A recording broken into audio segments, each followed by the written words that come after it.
Voilà, nous vous l'avons annoncé dès l'entame de cette tranche que nous devions recevoir l'honorable Jean-Baptiste Mouindo. Il est là. Il est là aussi pour parler de cet état de siège. L'utilité de la prorogation pour la 11e fois. Honorable, bienvenue. Merci. Vous aviez boycotté la plénière, pourquoi?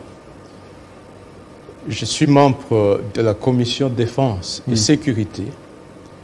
Nous avons abattu un travail d'évaluation pertinent, sans complaisance. À la page 38 de notre rapport figure la 3e résolution par laquelle l'Assemblée nationale a voté à l'unanimité qu'il fallait, avant la 9e prorogation de l'état de siège intervenue le 4 octobre, le gouvernement devait présenter un plan de sortie de l'état de siège.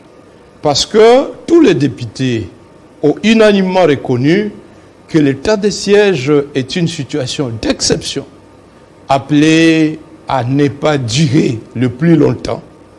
Et ce plan de sortie de l'état de siège devait être assorti d'un chronogramme d'opération bien précis, parce que nous avons constaté que l'état de siège avait été décrété sans planification conséquente, sans un chronogramme d'opération, raison pour laquelle vous trouvez des gouverneurs militaires qui ont fait de leur priorité la maximisation des recettes.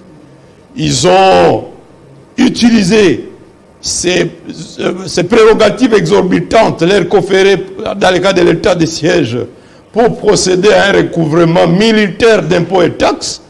Et donc, il était question que le plan de sortie de l'état de siège soit assorti d'un chronogramme d'opération bien précis, sur base desquels nous pouvions évaluer si il fallait accorder 15 jours ou 30 jours maximum à l'état de siège, sur base du programme, du chronogramme qui nous démontrerait que, jour pour jour, il y aurait des tâches concrètes à effectuer pour arriver à endiguer ces phénomènes de groupes armés à l'Est.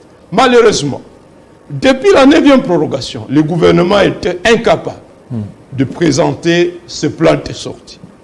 10e prorogation, le plan de sortie n'était toujours pas là. Jusqu'à la 11e intervenue aujourd'hui. Toujours rien. Toujours rien.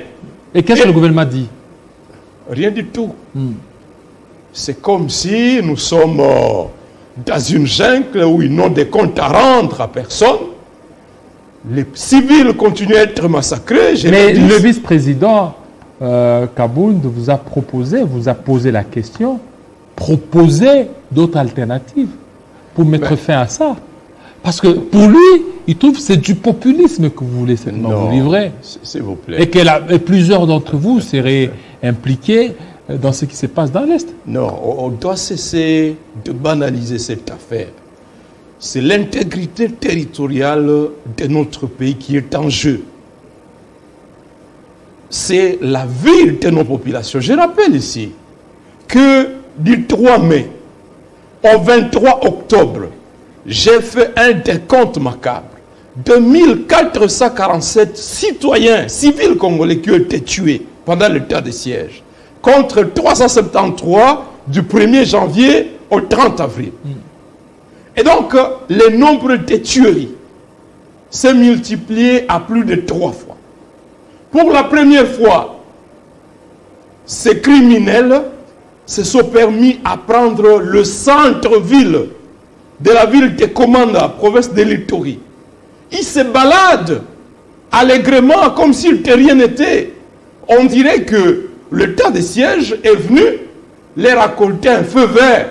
Parce que avec l'état de siège, la seule facilité que les militaires ont, c'est de museler les groupes de pression, les mouvements citoyens, les journalistes ne peuvent plus diffuser, lancer l'alerte, et les égorgeurs trouvent un champ libre pour opérer allègrement. Et donc, on doit cesser de banaliser cette affaire. Nous avons dit, il n'est pas acceptable que l'État congolais débloque des millions et que la Commission dégage que 68% des fonds débloqués ait été consommé à Kinshasa. Et pendant ce temps... À Kinshasa. Mais oui, dans les états-majors, ici à Kinshasa. Oui, mais il y a déjà les efforts, c'est qu'on voit, il y a certains officiers qui sont inquiétés par la justice pour détournement des fonds alloués à l'état des sièges. C'est que c'est vraiment un effort louable. Je ne voudrais pas qu'on sacrifie des mini-frétins. Comment un capitaine a-t-il pu réussir à soutirer des millions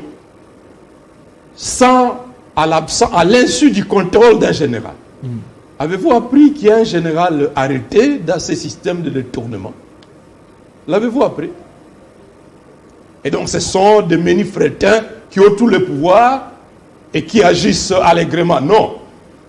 Parmi les résolutions de la commission d'enquête figure effectivement la demande d'une enquête parlementaire sérieuse pour savoir qui sont ces gens-là qu'ils détournent régulièrement. Ce n'est pas seulement les fonds alloués à l'état de siège. Nous avons constaté qu'avec l'opération de grande envergure, dite de grande envergure, lancée le 31 octobre 2019, que les militaires n'ont été soutenus que pendant 2 mois, et que de janvier 2020 jusqu'au mois de mai 2021, eh bien les militaires, l'opération était abandonnée. Donc, lorsque on dit que les députés sont impliqués dans cette affaire, mais pour revenir à la question, vous avez évoqué le propos de Tekabou. Notre armée est capable de mettre fin à peu de temps à cette aventure de présumé ADF. Feu Baouma nous l'a démontré après la mort tragique de Mamadou le 2 janvier 2014.